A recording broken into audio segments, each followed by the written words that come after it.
100%. Cheers. Welcome to another episode of Two Bears, One Cave, coming to you from Los Angeles, California. Look at that big smile. With extra pep in your step today. You came in firing hot, dude. I'm firing real hot today. Man. Wouldn't it be great if I could just unleash everything that goes on in my head for real? Yeah, dude. I mean, I think I'm fucking crazy, Tom. I think we all are a little crazy. I was thinking about that the other day about comedians. I was like, oh, because you go like, that guy's fucking nuts. And then you're like, yeah, but you know, I am too. We just have different versions of crazy that manifest differently. Some people are more outwardly presenting crazy. Some of it just festers inside. It's different versions of crazy. I said everyone's crazy. I said something to Leanne the other day that made her laugh. Now, I want everyone to know I may tell this on stage. So if I choose to tell this on stage, it's because I came up with it, okay? And since I came up with it, I get to tell it here and on stage sometimes, just so everyone, all you dirty fucking... Anyway, I just don't want to hold back on the podcast and save everything for stage, you know? So I get on the treadmill the other day, and I'm at a hotel, and I put on Lou Reed. Have you ever listened to Lou Reed, Tom? I have listened to Lou Reed a little bit, yes. Okay, now, Lou Reed, his early stuff from the 70s is the stuff everyone knows, Sweet Jane, and that's more like the popular version. But Lou Reed came out with an album, I think it was called New York, in 1989, that my English teacher, Bob Weiner, turned us onto. The English teacher was just like, you guys got to check this out? Every day, before class started, he'd play a song from Lou Reed's new album. We'd put our heads on our desk every day before English, and he would play a Lou Reed song. So I'm very familiar with this album, New York. And it's really wild, and it's fun, and it's crazy. And it's creative, and it's different, and it's Lou Reed. So I get on the treadmill, and I start playing Lou Reed, and I'm jogging, and I'm like, this is great. And then I start talking to Lou Reed. I'm like, dude, I am so grateful that I have you in my life. I'm so grateful that I get to experience your music, because it really opens another side of me. And then I hear Lou Reed go, I didn't fucking make this for you.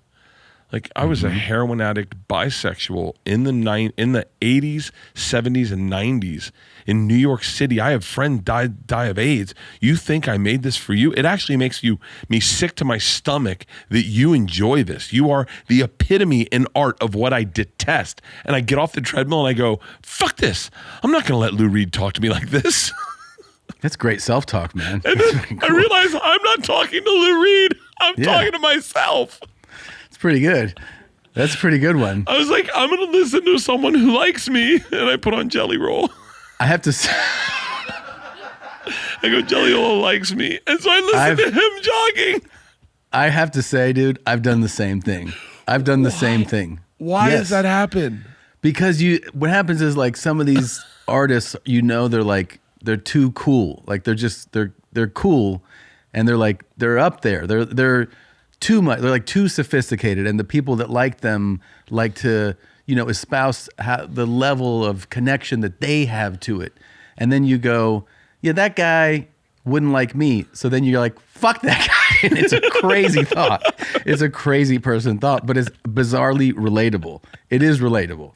Because they wouldn't like you. It's exactly the truth. It's exactly the truth. You have that for pretentious artists, like whether they're songwriters, filmmakers, actors. Sometimes you see like a great performance in something, and then you see that person in an interview, and you're like, this guy's like, and then you're like, yeah, he wouldn't like me. This guy wouldn't like me for sure. He'd be like, oh, you're a comedian? Yeah, he would. Yeah, and you just go, fuck this guy. Yeah, 100%. There's this guy that showed up. It's completely, by the way, it's not healthy self-talk. It's not good. It makes you not. It makes you not be able to enjoy certain aspects of life.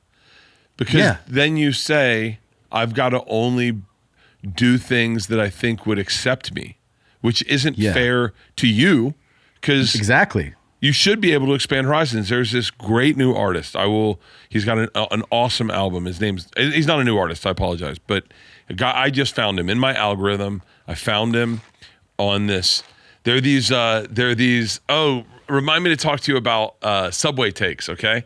So there are these shows yeah. Subway Takes and hey, name this artist. And then they get a good popular musician on, and they play songs they know they like, right? And they're like, oh, this is Bob Dylan. Man, I love Bob Dylan. And then they go off on Bob Dylan. I forget what the name of that guy's name. Will someone find that guy's show? He listens to music and he plays music for artists. And he had this guy, Kurt Vile, on. Kurt Vile seems like the kind of guy that I would really love to sit up with and drink and listen to music with and talk about music. Yeah. And then I find out he's from Philly. And my whole family's from Philly. My cousins are musicians. So then he has a new album that drops like the week I discover him, and I listen to it. This is the guy. This is the guy. Yeah. This is Kurt Vile. Yeah. It's called Track Star, this show. Yeah. I've seen clips from the show. It's incredible what some people's knowledge is. Kurt Vile's knowledge of music is so extensive that I appreciate that he cares about music. That's what I took away. I appreciated that he cared about music this much. To not just say, oh, that's Bob Dylan. I think it's from doing podcasts, Tom, where you get so many people that fucking comics. That's why I stopped having comics on. You'd have them on the podcast, you'd be like, so where did you start? And they're like, Portland. And you'd be like, don't you know how a podcast works? You fucking hack. Talk. Yeah. Fucking say something you regret. That's a podcast. The fuck are you just saying Portland? Say Portland and I don't like ... What the fuck is wrong with you? Uh-huh. Kurt Vile answers so intelligently that he goes on and I was like, man, I would love, listen to can we listen to the first answer he has? Bob Dylan, the album New Morning, written by him and Georgie Harrison. You like Bob Dylan? I love Bob Dylan. I love George Harrison. I got so much hair mousse. Sorry. The moose is moose. As long as you know the it's moose is loose. As long as you know it's mousse. Moose is loose. No, but it does. It smells good. I gotta get some mousse. I forget the brand, but the flavor. That's not what I wanted. Never mind. Hit end. Well, hey, at least he's fucking talking. He's talking about moose, he's talking, dude. right? He's talking. To say, yeah. So I buy his new album and I love it. And then I'm sitting, going for a jog, listening to it, and I was like, I gotta stop. Kurt Vile wouldn't like me. And I stopped listening to it. And I was like, I can't get too into this because it's like Jeff Tweedy. I met Jeff Tweedy. He really didn't like me. But you still like, what is it, Wilco? I stopped listening to Wilco. You stopped listening? That was like your favorite band. I know. Because you're just like, they wouldn't like me. I hope he's autistic, but like I met him with Nikki and he loved Nikki. And I fucking wanted to be like, if you like her, you should like me. Like, we're adjacent. We're friends. Uh-huh. And Nikki also had laryngitis, and he was laughing at everything she didn't say. I could talk, and he was not laughing at me. I could actually speak. Come in? Nikki couldn't. Hang on. I don't think you understand, Tom. Nikki couldn't communicate, and he was laughing at her. She was like rolling her eyes, and he was like, ha, ha, ha, ha. He took a liking to it. But did you come in with Big Bert energy? Of course I did. But that's who I am. Like that. Like right, that's true. And that's why Kurt Vile wouldn't like me. That's why I'm going to stop listening to music altogether. That's a win. You show him. Yeah. I like it, but it music sucks because they all have a fucking energy about them. You know what it is? Like music's like if magicians believe they were magic. Okay. Oh, I see. He already looks unamused. Look at Jeff Tweedy. Looks like he has rosacea and one doesn't want to be there. You actually look Korean in this photo. I was pretty fucking hammered. Holy shit, man. I'm like, who's the Asian guy? Chose. Fucking A, man. I could bring Your one whole person fucking back. head shrunk. I look fucking massive. You look huge, dude. Holy shit. Your head looks like it weighs 60 pounds. Fucking A, man. Well, she looks like she's having the time of her life. She can't talk. She's not making any noise. Yeah. She had just had vocal surgery. She could not speak. That's hilarious, man. Well, that's fucking funny. Dude, I had a choice to bring backstage Leanne or Gillis and Norman. Because I have Mark Gillis and Chef Norman. Shane Gillis. Whatever. I don't care. Shane Gillis and Mark Norman with me, and they're like, "Would you like to bring your other two artists with you?" And I was like, "Absolutely not. There's no way in hell I'm taking Shane Gillis, who within 5 seconds was like, this band sucks," and he just walked away. Really? He was like, this band sucks. And he just went and stood by the concession stand so he could get beers faster. And Mark went with him, and they just sat and ate mushrooms and went to the concession stand. Didn't listen to one song. He was like, this band sucks. They're Damn. gay. He goes, they're gay. And then just left. And he's not wrong. Like, Wilco's definitely gay. But this is your favorite band? No, Wilco. Like, if you're defining things on Shane gay? Gillis's spectrum of gay, Wilco falls in the spectrum of gay. Okay. It's gayer than holding hands before a football game. Damn. Okay. I'm not familiar to actually comment at all on how their music. I don't know. Oh no. It's emotional. Oh, it's emotional. Okay. Yeah, it's emotional. It's like you got to have feelings. Like, there's no part of Shane Gillis that's listening to Wilco going like, yeah, I feel this. Yeah, I feel this. I got you. He was the worst. He was I the love worst that person. you're gonna show musicians what's up by not listening to music anymore. That's so insane, dude. No, I'll tell you what I'm going to do. I'm going to do one better. I'm only going to listen to music that I think would like me. But you're really gonna dumb it down for that. If you're like, this guy's a fucking loser, he'd like me. Yeah. Yeah. This time of year always brings up memories of when summer felt much simpler and sweeter. Whether that makes you think of days spent on a lake or setting off fireworks and risking the loss of limbs with your friends on the 4th of July, those iconic moments call for an iconic drink. And that drink is America's own Mountain Dew. Hailing from the hills of Tennessee, its citrus kick is the perfect companion to whatever adventures your own personal wet, hot American summer may entail. Whether I'm hanging out on the beach or taking my boys out on the boat, there's never a bad time to pop a top on a Mountain Dew. It's been that way since two brothers had a dream back in 1948. Times may have changed, but that same great taste of the mountains remains the same. Whether you're celebrating this 4th of July around the grill, at the beach, or right in your living room sipping on a Mountain Dew is the best way to kick off a damn good time. I just had one yesterday as I was wakeboard surfing here in Austin, Texas, and there's nothing better. Enjoy the refreshing citrus kick of Mountain Dew, an American original tasting great since '48. Look for Mountain Dew in stores near you at mountaindew.com. That's mountaindew.com. Today's video is in partnership with Manscaped, the men's grooming brand trusted by over 13 million men worldwide. Let's be real. A lot of grooming tools either overcomplicate things or do not perform very well. If you've got a beard or you're thinking about upgrading your setup, the new Beard Hedger Plus from Manscaped is definitely worth checking out. I've used every trimmer there is practically, and most of them are kind of clunky. This one is super simple. It's got this quick adjust slider, so you just move it and you're dialed in. You get 14 different length settings. Comes with a 1 to 10 millimeter comb plus an 11 to 20 millimeter comb, and adjusts in smooth 1.5 millimeter increments.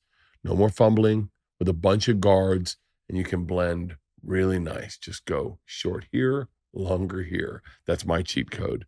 The blade is a 33 millimeter stainless steel square blade with a tight gap, which means cleaner, more precise trims. Battery life is solid up to 60 minutes of runtime, and it charges with USB-C, which makes life so much easier.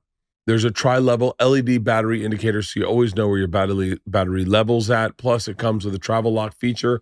Just press and hold it for 3 seconds, and it locks, and you do the exact same thing to unlock it. That means it doesn't turn on in your bag when you're traveling, and you have a dead clipper when you get to where you're going. And yes, this is the best part. It is waterproof too, so you can trim at the sink, in the shower.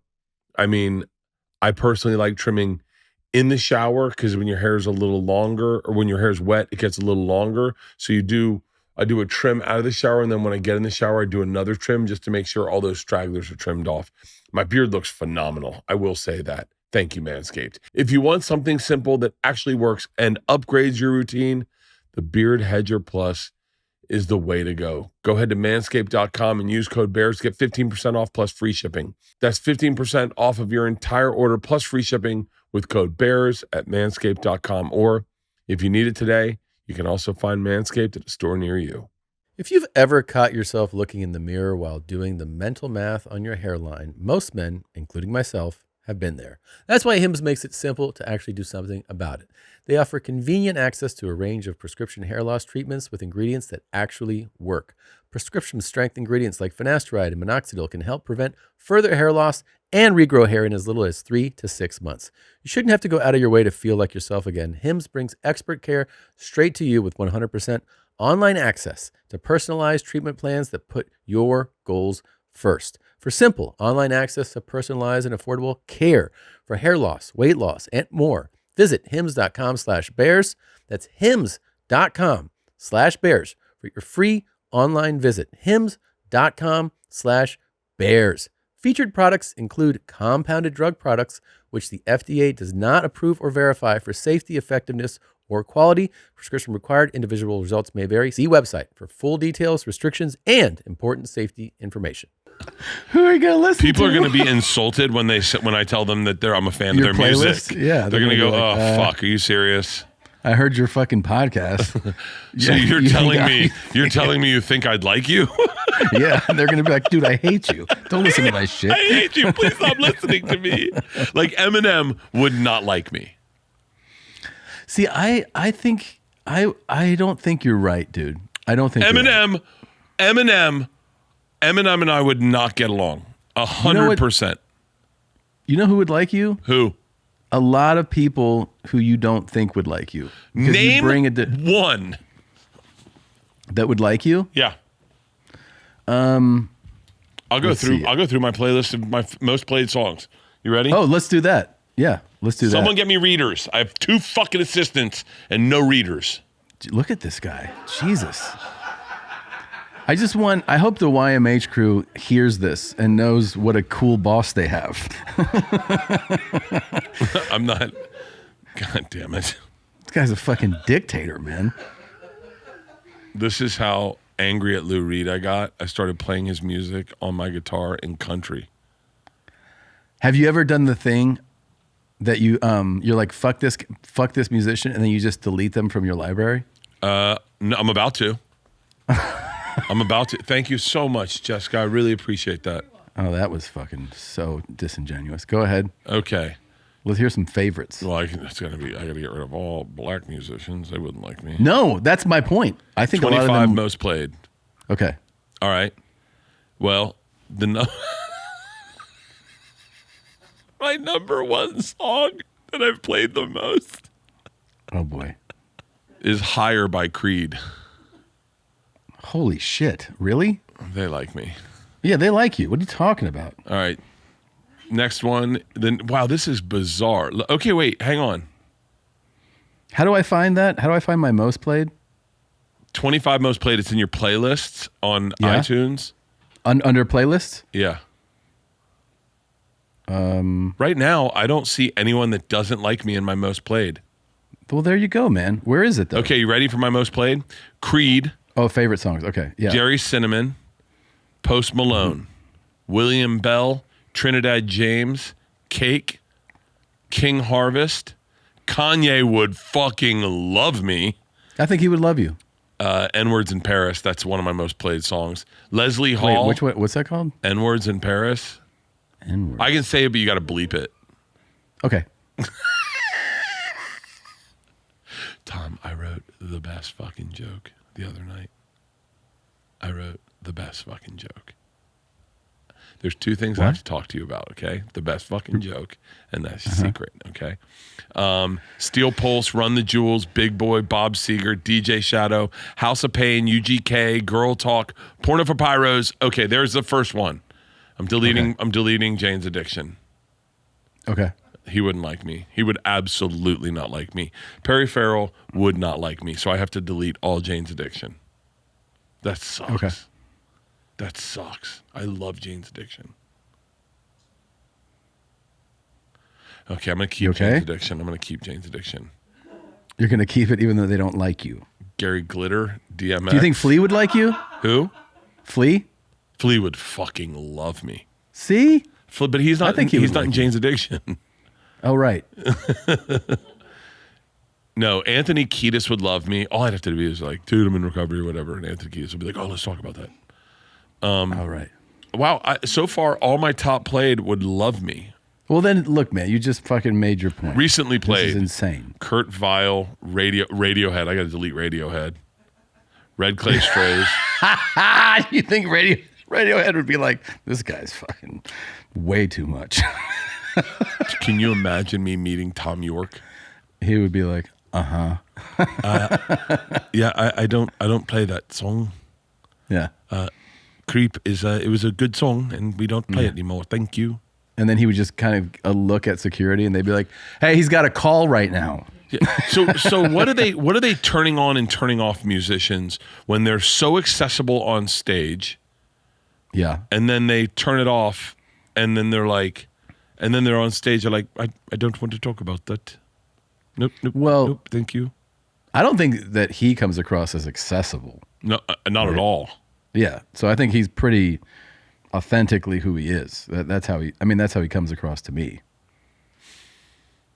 But I also feel like, I don't know, he doesn't register as like a social guy. I don't know him, obviously, but No. I don't feel like he would be like, I just like meeting people. I Do you don't think that's a Tom York quality, but Do you maybe I'm think wrong. I get along with a lot of country music artists? That adds up. Can I tell you who I think I'd be really good friends with? Who? Garth. I think Garth would like you. I think he would love me. You should make that a mission. Dude, I have tried. I've tried. You have? I 100% have tried. I know Did I for a ruin fact. it for you? No. I think you help it for me. Oh, really? Oh, 100%. If I that'd ever be- meet that'd be- Garth, I'm going to give Yeah. him a hug and go, I understand. Yeah. Hey, You know at what least you- he's not calling you a Nazi. Yeah. You could be, and then you could be like, man, he's a fucking like just like lead, be like, he's Oh. a fucking asshole, Buddy. and then have him be like, yep. Then he'd be like, let's go talk in the other room, and then be like, what the fuck's up with that guy? I would be the connection of how you guys finally got together. You think so? Give him a shot. 100%. All right, here's who I have, by the way. Oh my God, I'm dying to hear. This is like the playlist of a serial killer.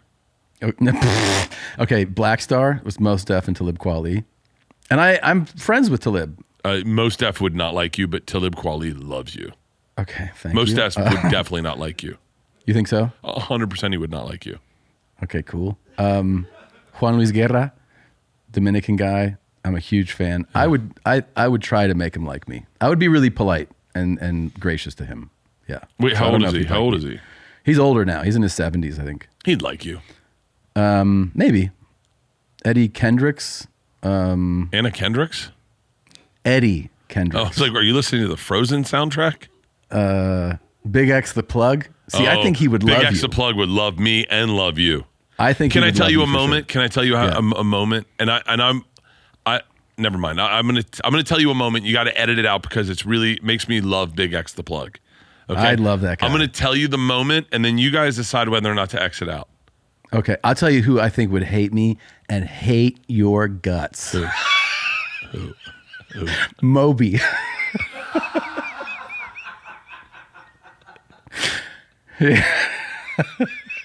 I think he would not like me and hate you. Oh, shit. Moby. Moby. Oh, that's fucking Moby would be like- hysterical. Moby would be like, to me, he would be like, people have said we look alike. I don't see it. Is that why And you were then- listening to him?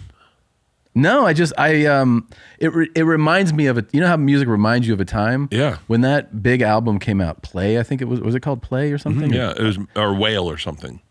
That came out when I was studying abroad. So sometimes it just reminds me of that. And I just Was it played not called Whale? Play. What's Whale? It's an animal. that's in the I'm ocean. thinking Oh. of Moby Dick. Yeah, I'm thinking of Moby Oh. Dick.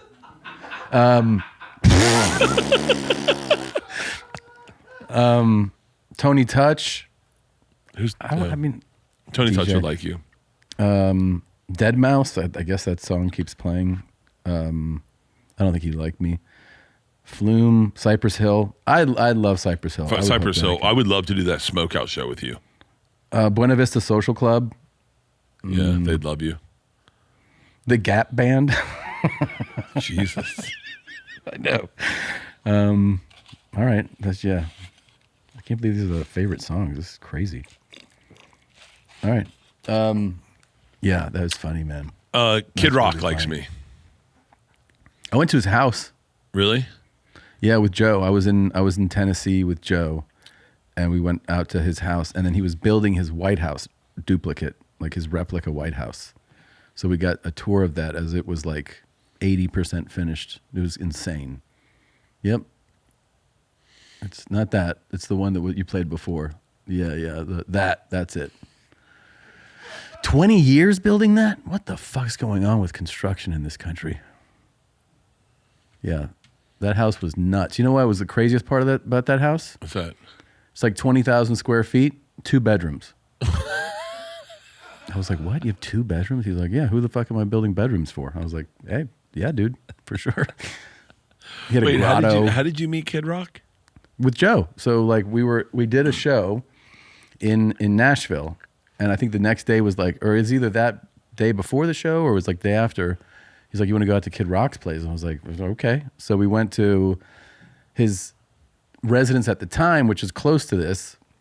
I think there was a game on, so people were out like at his like hangout place watching the game. That's where I met Jimmy John from Jimmy John's. He goes, I'm Jimmy John from Jimmy John's. That's how he introduced himself. I was like, the sub place? He's like, yeah, Jimmy John's. I'm Jimmy John. I was like, got it, man. What a party. Hey, this is the guy, my fantastic pillow. Hey, do you like pillows, Dom? If you want to talk about someone who would love you, that's at the top of the list. That guy would fucking love you. Oh, I love his fucking smile. He was super, super outgoing, total extrovert, really charismatic. He was fun. I know he's got wild shit in his, like, people have, called him this and that. I don't know anything else about him. I think he's like a big game hunter or something. Or one time he like laid neck to a fish naked and everyone was like, you're a horrible, all this crazy. I don't know, dude. He can put the mayonnaise on my sub any fucking day. He was super nice. You know how much, do you know, what would he have to do to get you to stop eating Jimmy John's? This guy? Do you realize the Papa John's guy said the N-word and I still ordered Papa John's. Oh yeah, there's the naked one. Wait, what's that? Oh, I fucking love this guy. He's you. He's got a naked picture of him and a shark? Yeah. Are you fucking, can someone get me Jimmy John's for lunch? I want Jimmy John. That should be the ad. Hey, we're Jimmy John's and we don't give a fuck. That's how much mayonnaise we put on your sub. Yeah, I knew you would like him. I love this guy. How do I not know this guy? Personality-wise, there's no better match for you.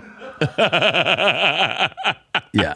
Dude, I would be such good friends with this guy. First of all, I'd get a much better video than this, just him standing behind the dead bear. I'd be him like, I'd have him pretend he's putting it to sleep. And he's like, shh, look, he's sound asleep. All right, guys, I'm in Jimmy John. And it's good to meet you guys. This is my bear. Does he have a southern accent?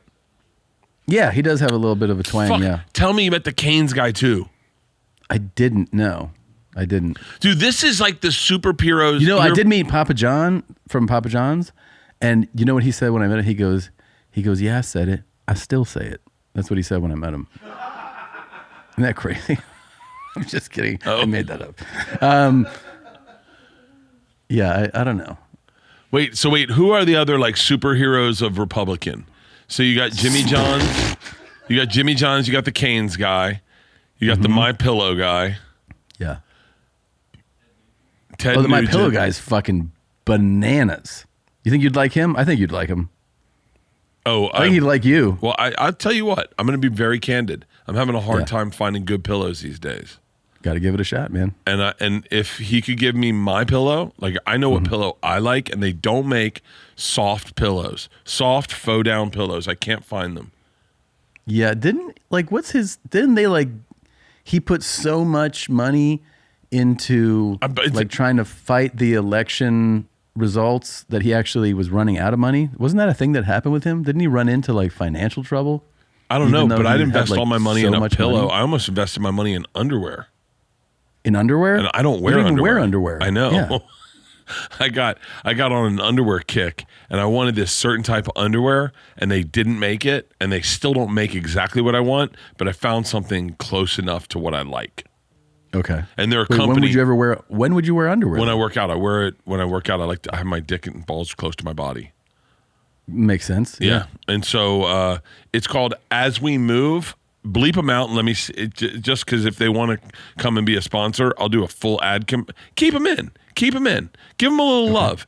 As we move. You know what? Fuck that. What am I turning into? A cash whore that Moby couldn't fucking have a drink with? Yeah. As we move. Google As We Move underwear. Or you know what? Leave it blank. I like it that way. Yeah. This is the you underwear like I this? Dude, they're super silky. You feel like you're not wearing underwear at all. Like they really move against the pants well. So you don't feel any grip on the pants. But after a workout, you don't ever wear underwear. No, I'm not wearing underwear right now. Look. No, that's good. I believe you. Did anyone see my dick? Oh boy. Go ahead. When you go out at night or No anything, underwear. like no underwear. No underwear. Wow. Do you sleep naked? Yeah. Always. 100%. Wow. Now that I sleep alone, I really sleep really naked. Jesus. Okay. So we figured out who hates you. Hey, can we talk about child abuse? Was it because of that video? Yeah. That I mean, video was I think, crazy. listen. Oh, wait, hold on. Before we do. Yeah. So have you seen Subway Takes? Yeah, I've seen that. Okay. Yeah, I've seen clips of it. Yeah. It's doing great right now. Yeah. He's Kareem is his name. He Yeah. does So for Subway. people that don't know, like I guess you'd call it a podcast, right? It's not. Right. So he kind of broke it down, and it's kind of fascinating. I remember saying this to you a long time ago. I was like, I'm not really sure why we're doing podcasts. All people watch are clips. Why don't we just do clips and get fucking done with it? And I heard Kareem go, I've never seen a Theo Vaughn podcast. I've never seen a Shane Gillis podcast. He goes, I just watch clips, so I make clips. Yeah. I think he does a podcast, but no one listens to it. He goes, it's the clips that matter. The clips are, he used to work for Vice. He's a really fascinating guy. I used to watch his old show. It was Till the Run the Fair or something. What was his first show was he would get in a cab and he'd go, keep the fair running. Oh, okay. And he'd say, take me to your favorite ... Take To me the to your cab driver? Yeah, the cab driver. And the cab driver would, and he'd interview the cab driver. And his theory was everyone has a story. There's not too much you can do about the money you've got now, but if you want to do something about the money you could have tomorrow, Acorns wants to help. And with the Acorns potential screen, you can find out what your money is capable of. Acorns is a smart way to give your money a chance to grow. Acorns is easy. You can sign up in minutes and start automatically investing your spare money, even if all you've got is spare change. Acorns grows with you, whether you're just starting out or thinking about settling down. Acorns supports your big and small goals across every life stage. The Acorns Potential Screen shows you the power of compounding and how your money could grow over time. Plus, you can quickly adjust how much you're investing every day, week, or month to make sure you're building towards your goals. Acorns is all in one. No more finance apps cluttering up your phone. With Acorns, you can invest, save, and give your money a chance to grow all in one trusted place. Literally everyone in my office uses Acorns. And I'm telling you, Halston used it so much he had enough money to quit and go to Nashville. Sign up at Acorns and boost your new account with a $5 bonus investment. Join the over 14 million all-time customers who have already saved and invested over $27 billion with Acorns. Head to acorns.com/bears or download the Acorns app to get started. Paid non-client endorsement. Compensation provides incentive to positively promote Acorns. Tier 1 compensation. Tier 2 compensation provided. Potential subject to various factors such as customers' accounts, age, and investment settings. Does not include Acorns fee. Results do not predict or represent the performance of any Acorns portfolio. Investment results will vary. Investing involves risk. Acorns advises LLC and SEC registered investment advisor. View important disclosure at acorns.com/bears. This episode is sponsored by BetterHelp. BetterHelp's 2026 State of Stigma report surveyed 2,000 Americans and revealed that 85% of Americans believe getting support is wise. Yet 74% say society discourages people from doing so. That's the truest stat I've ever heard in my entire life. I was one of those people who said out loud often to people, I need help. I should get a therapist. I said it so much, but making the phone call back then when I did it, BetterHelp wasn't around, was so difficult to do. To actually do it. To say it was one thing, but to actually do it was another. I remember thinking I was giving up on myself, but I'm so glad that I got a therapist because I've now been in therapy since I was 29 and I'm 53 and I'm doing pretty good. With over 30,000 therapists, BetterHelp is the world's largest online therapy platform, having served over 6 million people globally, and it works. With an average rating of 4.9 out of 5 for a live session based on over 1.7 million client reviews.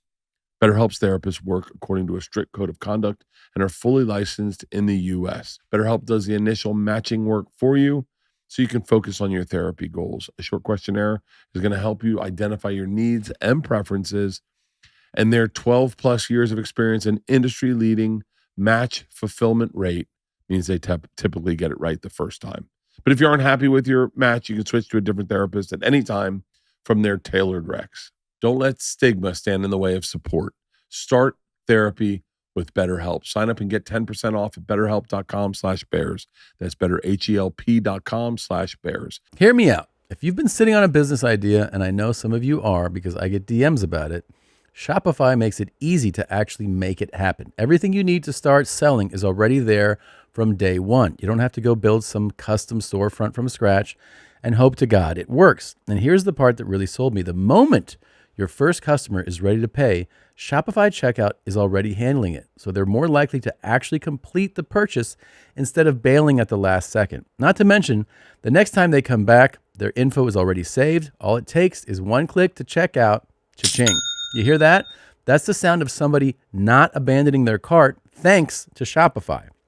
And since they've got the storefront set up and checkout covered, you're not stuck in the weeds all day, which gives you time to focus on growing your business into a brand that's recognized. With Shopify, nothing stands between your idea and a real business. So go make one. Cha-ching. Start your free trial at shopify.com/bears. Start your free trial at shopify.com/bears. That's shopify.com/bears. So Subway Takes is great. I'm going to be very candid, Kareem. I don't love celebrities on it. I don't. I like comics, unknown musicians. And I understand that the rub is in order to blow the fuck up, you got to have J.Lo on. But I don't like the idea that J.Lo, no shit on J.Lo, but that J.Lo sits down for a meeting and goes, what am I doing today? And they're like, Subway Takes. She goes, what's that?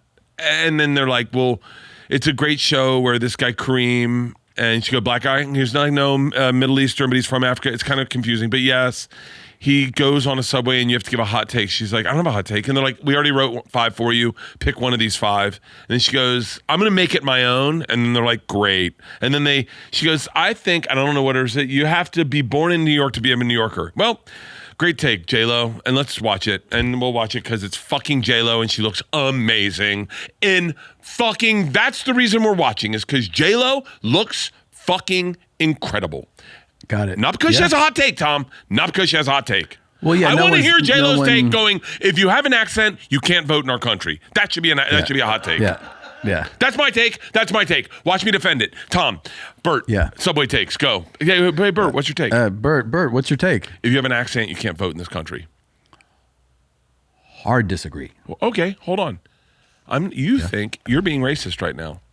You think I'm talking about Spanish accent, British accent. I'm talking about Southern accent, New York accent, Boston accent, fucking. So only neutral accents can vote. People that sound like me. People that sound like you and look like you. Yeah, and sound like me. No, you can be black, but you got to have a regular black accent. A regular black accent? Yeah, it can be. Listen, but once other black people can't understand you, you can't vote. Wow. That's a hot take, bro. Yeah. Yeah. Fire. Thank you. That would have been cool if that was J.Lo's take.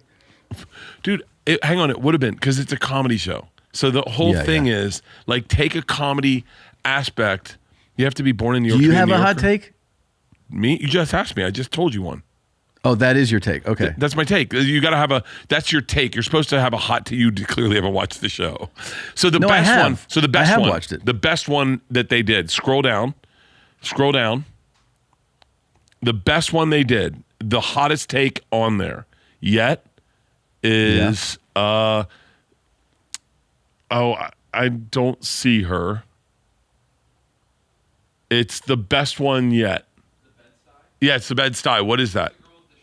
It's a girl with the shades. That's the one that went super viral. I know that one. Well, White people shouldn't sit on their stoops in Bed-Stuy. I saw that So one. this is why Kareem is a genius, in my opinion. Dude, you're just throwing up a softball. You're putting up a piñata and letting the world swing at it. You're allowing us to have a fucking take on some shit that I think is really brilliant. And that's why I don't want celebrities on here. I don't want guys who say, I want to make love to you, give me the ick. And you're like, I don't care about that, or not Cameron Diaz, what, the other lady? Charlize. I don't care about that, Charlize. Yeah. I want a take that splits the internet. I want to take red dress, blue dress, or whatever, you know what I mean. But this one was the best one. Play it. I remember. Your take. White people should not be allowed to sit on stoops in Bed-Stuy. Wow, 100%, man. Oh, disagree. Let the white people sit on the stoop. Oh my God. They want to sit on the stoop. Let them sit on the damn stoop. It looks bad. It does look bad. It's aesthetically, it's not as good. It's aesthetically not as good, especially for Bed-Stuy as a neighborhood. Those historic brownstones and just everything about it. I mean, I have lived in Bed-Stuy for 12 years, and I too do not sit on my stoop. I take one for the team, and I feel like as more and more white people are moving into Bed-Stuy and messing up the vibes and having like our favorite bars and our favorite places closed down, they should not be inviting all their friends and sitting on the stoop. So even you, out of respect as a brown woman, you're like, I'm not going to sit on the stoop because I'm not black? Yeah. Yes. What about like other neighborhoods like Williamsburg? That one's been overrun. Yeah, that one's already far past the point. It's at the point of no return. Do you like this hot take, Bert? All right, that's good. That's good. Now, can I tell you, Tom, what's so brilliant about this is I think this woman's a singer-songwriter, correct? I don't know. Someone? Anyway, she's not famous enough to have a team come to her with 5 ideas that she can pitch to Kareem. So she has 5 very non-creative fucking publicists coming up with takes for her to present to Kareem. She is up all night. And she's thinking about things her and her friends have argued about. And she's thinking about what would be good. And that's why that one's so good. But it's kind of, don't you think that go it's ahead, a Tom, little you bit, pronounce her name. I can't read. I don't have my glasses on. It's Arouj Aftab. Aftab, there we go. I think that it's like you said, it's something that she's probably said with friends. It's also like half in jest. Like you say it like it's real, but it's right. really not. That's the thing. Yeah. That's the thing. But Jennifer Lopez's one was, I think it was said by Noriega or by Peter. It was in the rap scene. The rap scene was arguing that you can't be a New Yorker if you're not from New York. Yeah, and that you're not New York born is different. They were saying Peter Rosenberg isn't a New Yorker because he wasn't born in New York. But now, what is your take on? Because I wildly agree with her. And what is your take on that? Should white people be allowed to sit on their stoops in Bed-Stuy?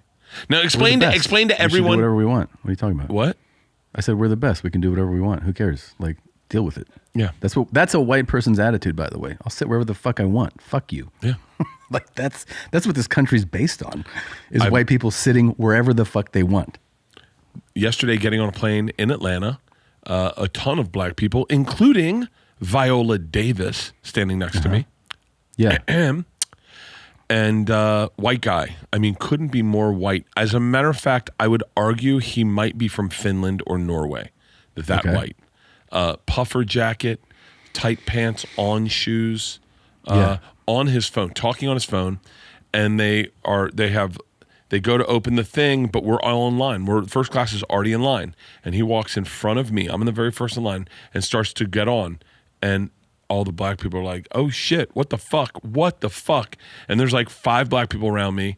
And they're like, are we boarding? I said, they have not started boarding yet. I'm first in line. And they're like, well, I think we should board. And I went, well, hold on. They haven't started boarding yet. They're just boarding people with special needs or whatever, like, and then, and they're like, well, it looks like he's boarding. He goes, I think I will check out. I don't care. Like, he was real arrogant about it. Yeah. I just loud as fucking Atlanta port. Are we boarding first class? And every black person fucking patted me on the back. They're like, thank you. That guy was fucking cutting the line. And then he got to the front of the line, Tom, and they were not boarding, but he was now in front of everyone. He just cut the whole line, and they pulled him to the side. They did. Oh, that was so pulled satisfying. him to the side, and they sat him. Yeah, they made him sit out. Sven had to fucking wait until and what's her name? Angela Davis, Viola Davis. Viola Davis got on before. There's nothing more satisfying. You know what else is satisfying? What? I was taken through the airport by a greeter. Yeah. And the greeter, it made me uncomfortable. The greeter's like, come with me. So, and then there was a line for security. And she goes, up here, like, come here. And takes me in front of everybody waiting in security. And this lady goes, excuse me, to me. And I go, yeah. She goes, why are you skipping in front of us? And I didn't know what, I was like, And I turned to the lady and she goes, because he can. That's what the airport lady said. And I was like, and I looked at the lady and I was like, and I put my stuff down and she was like, what the fuck is this all about? I was like, you heard her. I didn't say it. I was like, oh my God. My best. I would not know. I didn't know what to say. I was like, I don't know. And then she goes, because he can. Okay. She was like, okay. It was fucking fantastic. You remember that entrance I used to take at American Airlines in LAX? Yeah. The concierge key entrance. Yeah. Same guy, Tony from American Airlines, would greet me every day. Every morning I flew the same flights. Every morning Tony would greet me. I talked to Tony every morning. Checked in. Same lady checked me in. Tony always walked me to the very front of the line, got me on, walked me to the front of the line. Yeah. I got to explain. In the it front of the line. It bothered people sometimes, right? Oh yeah. Yeah.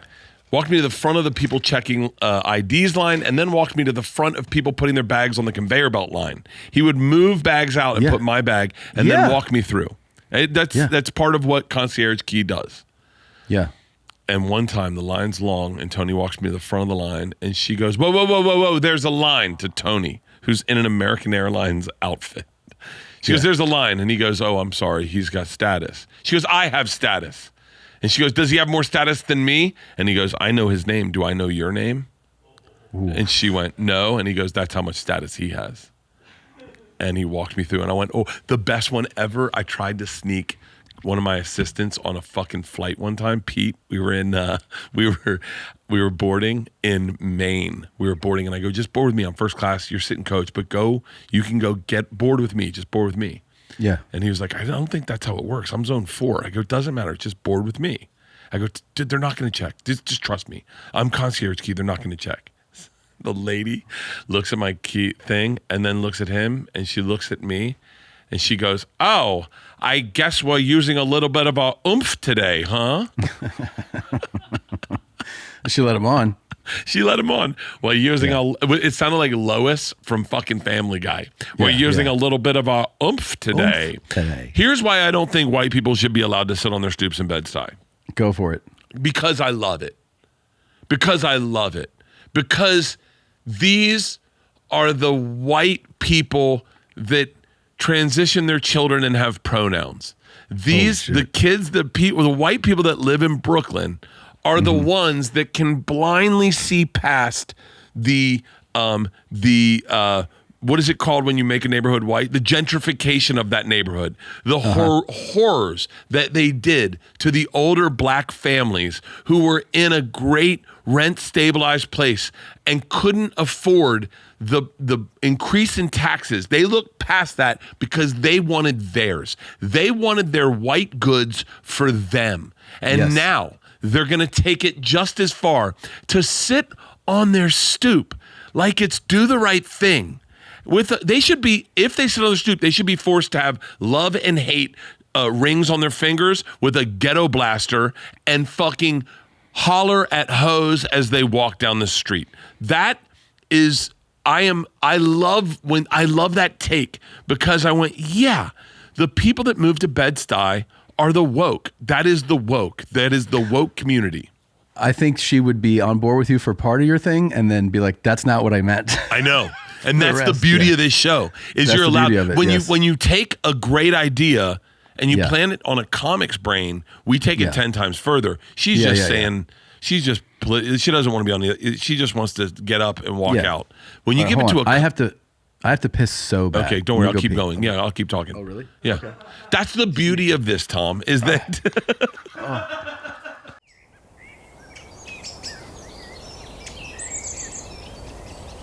That was unbelievable. Oh, I just read something. Hey, can you take your thumb and touch your arm? How close can you get? I can touch. Okay, so that is indicative of your Homosexuality? No. Oh. I don't Can know. you suck your own dick? No, that's gut health. Okay. So you're you're dealing with all the gut stuff. That the elasticity in your hands is Yes, I can touch too. Can this go 90 degrees back? More. So that is indicative of your gut elasticity. So it's not Really? I just saw it on something. Who knows? That sounds so made up. You know what? I wonder if I dreamed that. Yeah. That sounds really made up. I've been dreaming pretty Hey, extensively. can your thumb touch your arm? You have good gut health. It doesn't sound real. insane. No. That doesn't sound real at all. I'm watching too much internet. Have you listened to any good history docs lately? Have you No, fallen I'm listening to asleep? all recovery stuff. Oh. And It's you not decided working. to extend the sobriety. No? I look at, can I tell you, I'm listening to this book on recovery on like alcoholism just because I start drinking really soon. I don't know when this comes out, but I start drinking really soon, like in a fucking couple of days. And I haven't really done any work to figure out how I'm going to re-enter this drinking thing because I have enjoyed being sober, I have, but I miss drinking a ton. But I don't want to go back to drinking the way I drank, so I'm reading books to try to get healthy in my brain. I said to myself, Tom, if I want to be able to know about myself and about my use of alcohol, I should do as much research as possible. Same way I can now talk extensively about the French Revolution because I've done a bunch of research on it. So I started reading books, and then I was like, you could do this mental gymnastics for just about anything. You could argue that taking the subway is bad for you and go, the subway is horrible, man. People get stabbed there. Do not do it. And you're like, or you can just go, you got to take the subway sometimes. Sure, you might get stabbed. You might get robbed.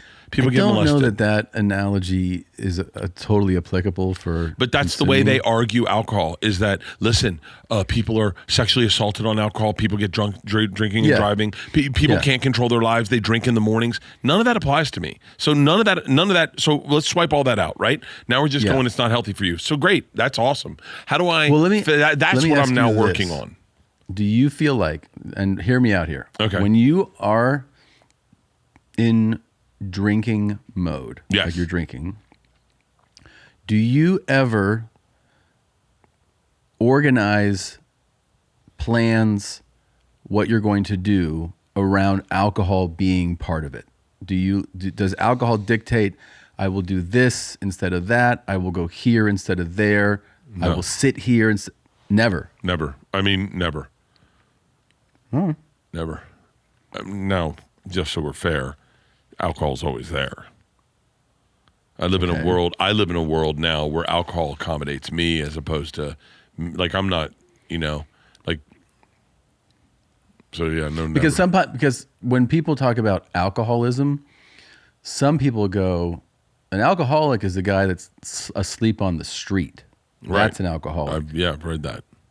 And then other people, like usually like the experts in the field, go, that's a form of it. That's somebody who, sure, could be an alcoholic, but an alcoholic is somebody who lets alcohol control their life in some way. Yeah. They succumb to certain pressures. They let alcohol dictate what they do. No. That is an alcoholic by a lot of people's measure. Yeah, that doesn't apply to me in 100%. Now, here's the thing. The only thing I'm trying to figure out, and this is what I've been doing I'm figuring it out ultimately with marijuana is like I won't take marijuana if I have something to do the next day because I know that'll leave me drowsy, and I want to be there the next day. And I've never done that with alcohol. I've always been like, well, I'll just rebound. Don't worry about it. I'll rebound. But now I'm looking at it going like, so like I'm like. And what if your rebound will be the same? I don't know. With time off. I don't know. I think that it's going to be really hard to get back into alcohol. I really do. I think my status quo right now is I feel really good. And I'm pushing it really hard in the gym and physically, like with my days are pretty packed. And yeah, I don't know, but I'm reading all these books. And so I'm like, that's all I fucking take into the audio books about the naked mind. And it stinks that like, there's no real answer. There really isn't. And there's no real answer. It's not like a broad stroke for everyone. And I think people want to make it a broad stroke, but it just isn't. You know, there's like, and AA, some people hate AA and some people hate people that just drink cold turkey, and some people say that's the only way they could quit drinking. I have no fucking idea. I mean, I think How long has it been? Right now? How long will it be? Well, how long will it be when you have your first drink? 5.5 months. 5.5 months. Wow. Yeah. And no part of you wants to extend that though. No, 100%. If I didn't, 100% what? I would extend it. If I didn't, I'm drinking for George's graduation. She was like, please tell me you're going to have a drink at my graduation and celebrate. Like, I don't mind if you don't drink, but I would love to be able to hang out with you and have a drink with all the dads. And I was like, absolutely. I'm not going to be some teetotaler. Like, I can have a couple drinks and be fine. And then my fear is I know that there's a part of me that every time I quit drinking, I would say, wow, I learned a lot. That was fun. And then I just go right back into drinking as much as I want, whenever I want. Doesn't matter. Fucking get on a plane, drink before the flight, drink on the flight, drink when we land, get on the bus, have a drink, pass out, get up, do the show. You know, like that. You think you won't do that? No, that's what I'm trying to eliminate. I'm trying to eliminate that. I'm trying to eliminate like tonight. Excess is what it sounds like. Yeah, excess. Yeah, honestly, I'm drinking like a regular person. I think that my biggest struggle has been like, when should I drink? Because I don't know when to drink. And a lot of times right now, and I'm journeying a lot about this, I would drink if I had like anxiety or I didn't want to do something, I would have a drink, and it made everything easier. And right now I'm trying to qualify the difference between anxiety and just not wanting to do something. Yeah. That's fair, dude. And so like yesterday's flight, I was flying back from Atlanta, and I just wasn't in a great mood, and I didn't want to go to the airport, and I didn't want to wait at the airport, and I didn't want to drink, and I wasn't anxious, but I didn't want to be there. And normally I just drink to get through the thing I didn't want to do. And I was trying to qualify. I was journaling a lot on the plane about sometimes people do things they don't want to do, and that you don't have to get hammered to do that. Yeah. I mean, I think I'd scuba dive more if I could drink. I get down to the depth, and I'm like, I don't want to be here. Yeah. But wait, let's everyone's got to be bored hearing. I can't wait. Most people are like, I can't wait for him to start drinking again. Yeah, that's exciting. I'm making some going to a bar with Georgia, and I'm making little Porosos travel drinks. So I'm drinking our vodka first. Nice. You know, I was thinking, Tom, all that my feed are these boys that are like 22, and they're like peak male, locked inness, and they're like they're like, good morning, da da gee, and they're in their like workout clothes, and they're like, let's get after it, America, who's ready, yo, meet the boys. That's your fucking coffee feed? That's my feed. It's Jesus. It's all my feed is. And it's like, and I mean, Tom, everyone's doing that, and peaked male, whatever it is, that's all their, and then they get up and they go and they run and they don't drink and they go to sleep at like 8 o'clock and they get up at 5 a.m. and they jog, and they all look fucking incredible. I mean, I don't think there's a lot of depth to a lot of them, and no slight. They're 22. You shouldn't have depth. They're just trying to get pussy, and this is how they get. That's all this is. It's a pussy thing. They're not doing it, and so. But that's all my thing is, and I was thinking the other day. I love guys like there's this kid, Big John Golf or something. Kids that are drinking and partying and getting after it on the weekends and then working out during the week. So that's kind of what our vodka is based on. Is it's clean so you can recover. Yeah. So now after 5.5 months, I guess I can say where Georgia goes to school. She's graduated now, right? Yeah, I'm so proud to say this. I've never been able to share this. My daughter, Georgia Kreischer, went to the University of Oregon. That is one of the coolest schools I've ever been to. Her attending that, Go Ducks. Her attending that college was such a fucking joy. And I had so much fun. I have such fond memories of the city of Eugene. All the parents whose kids go there are all cool as shit. All the kids are cool as shit. The bars are cool as shit. Everything about that place. I fucking love University of Oregon. I was not allowed to talk about it ever. I'm sure people figured it out. Georgia just didn't want me to blow it up her spot. But now that she's graduated, my first drink will be at the graduation for University of Oregon. And then I'm going to go hike Pisgah the next morning at like 7 a.m. That's the one Cam Haynes does every morning. Oh, that's the one? Yeah, and it's aggressive. But Are you going to carry a 70-pound rock? I was thinking about putting on a 20-pound weight vest. There you go. Because that's what I did it at. I did it really 50 pounds heavier last time. But oh wow, I know. But I was like, I'm gonna have a few drinks and then I'm gonna go work out in the morning, see what my recovery's like. Because that's our vodka is the cleanest fucking vodka in America. Yeah, man, strips out all the nastiness and then you fucking can get over it. You don't feel destroyed after it. Wait, let's pivot to the internet a little bit because you posted a video that I saw as child abuse. Yeah. And you saw it as awesome. Do we have it? I sent it to you. I sent it to Leanne. Wait, can I send it to you guys? Now, while we search through this video, I'm gonna paint a landscape of what I've been seeing, and I'm just saying what I'm seeing a lot online is dads raising savages, right? So dads. Yeah, here it is. Yeah, we have it. Okay. It says new world record. Oh, cool. He's 4. I bet he woke up that morning right before he went to wipe his butt on the. I can't believe that this kid doesn't do the freak out thing of like no, that he's just he's like 4, Tom. Because he's 4. No, but a lot of kids don't freak out before you mouth them. It's after that they freak out. Wasn't going there with it. No, because that's all I see. And I'm so sorry. And what stinks is I don't want to. I've seen these Moab guys, and this rope swing is pretty cool. And I always wanted to do it, and now I never will do it because I'm certain they'd loosen my harness a tad bit to kill me after what I'm about to say. But this is borderline child abuse. Let's see it. Okay, you ready? Yeah. Okay, let's do it. Ready? Okay. 5, 4, 3, 2, 1. Let's go, buddy! World record. Holy fucking shit. You just crushed it, buddy. Excellent. Just absolutely showing us how. That was incredible. All right, shut up with the fucking. Hang on, hit pause. And I'm gonna just be very kind.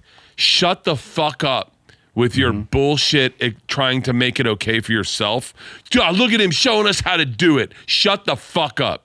Okay? He's 4. He didn't show you how to do anything. He fell from a high point and he was caught by a rope. You knew the rope was going to work. The child's life was not in danger. That is true. This is a very safe. There's a lot of checkpoints that go into this. I believe this company is very safe. If you're 18 years old, you should absolutely do it. If you're with your parents and you're 17, 100%. If you're 4, your parents should do better. Your parents should say, buddy, how about when you're 5? Let's wait 1 year until you are starting school and you meet other kids and you realize what normal is. Let's teach you how to swim first. I would love to hear the conversation before this and after. I wish there was like a follow-up to this. Buddy, they couldn't post it. They would get arrested. No, he wants to do it. He wants to do it. I don't know if we can. There's had to be someone going, I think this is a bad idea. Is that the kid right there? Well, yeah. What's this say? My dude, what's your name?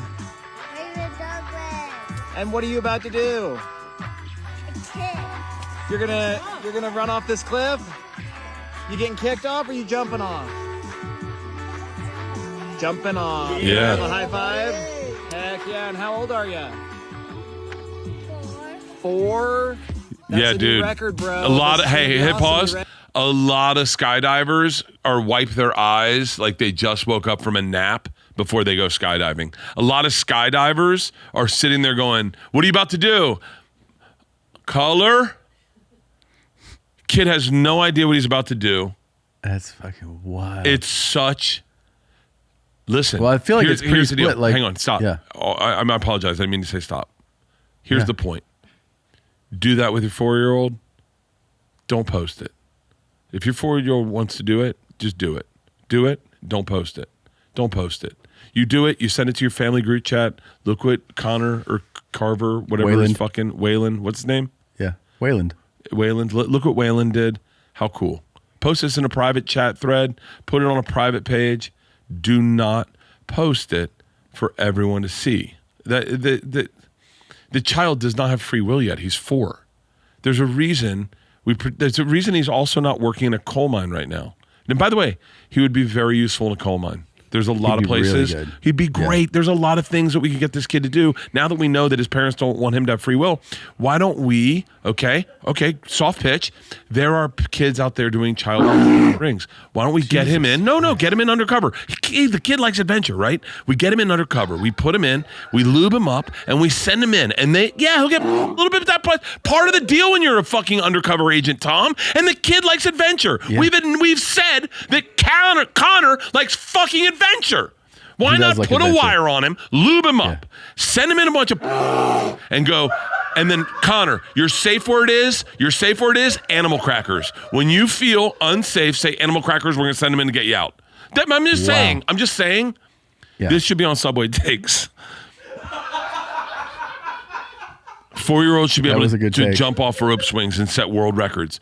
I feel like most people, if you scroll these, are most people pretty Of adamant course, that they love it. do They this? love it. It's the internet. This No. is fucking awesome. This is awesome. Yeah. Your kid's a savage. You're a savage. Can you have a program you could sell for $29.99 that I can teach my kid how to be a savage and jump?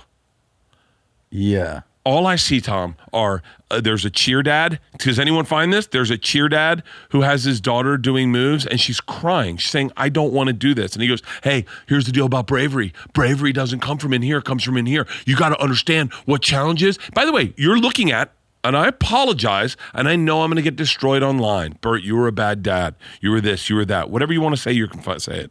I'm just saying, you're looking at dads who didn't achieve anything, making their kids fucking achieve something so they can fucking have some semblance of worth. I looked at that cheer dad and his daughter's crying. Now, I'm sure at times, all I'm saying is don't post it. Just don't post it. I think it's clear how you feel. I think I got it. I mean, am I off? Is there anyone, you have 2 children.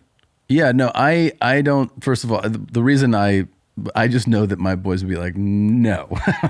No. Definitely be like, no. I don't. Yeah. I think you're also pitting this wrong. Yeah. You. No, I would not sign them up for this. But but that's because you're a logical fucking human. The person who signed his child up for this wants this accomplishment more than his child does. There's a strong case for that. He wants the views. He got the click and he was like, dude, this is going to go fucking viral. Now everyone's going to start buying my rope necklaces. Well, find out what the dad does. Find out what Maybe the dad, the he kid sells something. There's a guy. Drives motorcycles or something. You don't know. There's a guy, and I once again, I'm hot and I should measure what I'm saying because I'm whatever. Mm-hmm. I won't blow his spot up, but you can find out who he is. He's got 2 sons and he has them fighting. He fights. Oh, he fights really? them. He has them Jesus, fight like a cockfight. He puts boxing gloves on them. They tackle each other. They do burpees up mountains. They cry, and then he gets in their face and he tells them what strength is. Right? David Goggins is toddlers. They're your age. Yeah. They're your kids' Jesus. age. And crazy. then he sells a pamphlet for $29.99 how you can raise your kid By the way, be animals. Yeah, to be animals. And you're like, no. We know how to raise animals, okay? Yeah. Todd Yeah. Maravich's dad did it, right? And it didn't work out. Can you explain who Todd Maravich is? Yeah. He was a quarterback who was really well known for honestly for having a dad that was like a total fucking lunatic coach. He was a real high achiever in high school and college, and then in the NFL it didn't pan out. But his dad was like over the top with his level of coaching his son from everything, from the moment he wakes up to what he eats and stretching and following this really, really regimented protocol. And it was too much. It was too much. Never had McDonald's in his life and went straight to cocaine. Yeah. There's definitely such thing as too much. I think he's dead now, right? Todd? Yeah. I don't know. Is he dead? He had a rough run of it, and it wasn't his choice. He didn't have to have a rough run of it. He could have just been a regular kid and also been a pro athlete because he had the skill set to be a pro athlete. It wasn't his dad's mentorship that got him to the pros. It was his authentic, raw talent and his genetics. His dad was a savage. Yeah. But I mean, his dad was a hard ass. This bothered me so much, and there's so much of this. There's a point where you can't not look at child labor laws and realize this kid is working right now. What's next for this kid? We're gonna go big wave surfing? Like, I mean, serious. The dad's got a brand, right? His clip went viral. The dad now has a brand, and the brand needs to be fed. You got to feed the algorithm. And this kid is the Shirley Temple for this dad's stage mom. The dad's a stage mom because the dad's not in it. The dad just filmed it. Dude, you know what? He loves adventure. So he's going to go rock climbing. He's going to free solo fucking El Capitan at 5. World record. Right? No, it's not fun if he's 18. We got to do this while he doesn't have a choice to make any of these fucking decisions. That's when we got to plug this kid in. And that I know that I'm getting hot about this. Yeah. And I understand the internet's going to go after me and say, oh, because you raised fucking girls or whatever. Yeah, and you were a bad dad. Whatever you want to say. Say it all. I'm just saying, if you sit in your bed at night and remember when you were 4, the last thing you wanted to do was jump off, have a fucking 700-foot free fall. Hey, man, look, you convinced me, okay? And I wouldn't have signed my boys up at any point for this shit. So no fucking way. Let's cover what we learned today. But I also feel like, Okay? Yeah. Lou Reed and Moby wouldn't like us. Definitely. Black artists do. I think so. We would never sit on Stoops. I would now. I would love to sit on a stoop. Yeah. I would love it. I'd be out there. With a fucking backwards do-rag and a 40. Yeah, I would definitely be out there. Yo, bitch. Hey, bitch. You big head bitch. Dog head bitch. Turn around when I'm talking to you. Smile more, whore. Yeah, there you go. You funky dog head bitch. Yeah. And we're not putting our kids to jump off Moab.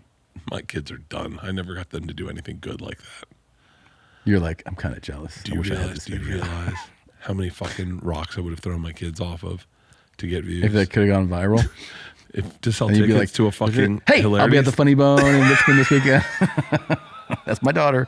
I would have gladly thrown Isla off a rock to sell tickets at Hilarities. Yeah. Fuck yeah, dude. This was fun. I think maybe the next time I see you will be post-drinking, possibly? Yes. Or maybe there's one more. 100%. Next time you see me, I will have drank. Okay. We'll see how it goes. All right, bro. Thank you guys for watching. Thank you for listening. Wait, hold on. I may not have drank the next time I see you. Okay. Okay. All right. The time after that. All right. I love you too, bro. Bye. Bye, guys. Bert and Tom and Bert. One goes topless while the other wears a shirt. Tom tells stories and Bert's the machine. There's not a chance in hell that they'll keep it clean. Here's what we call 2 bears, 1 cave.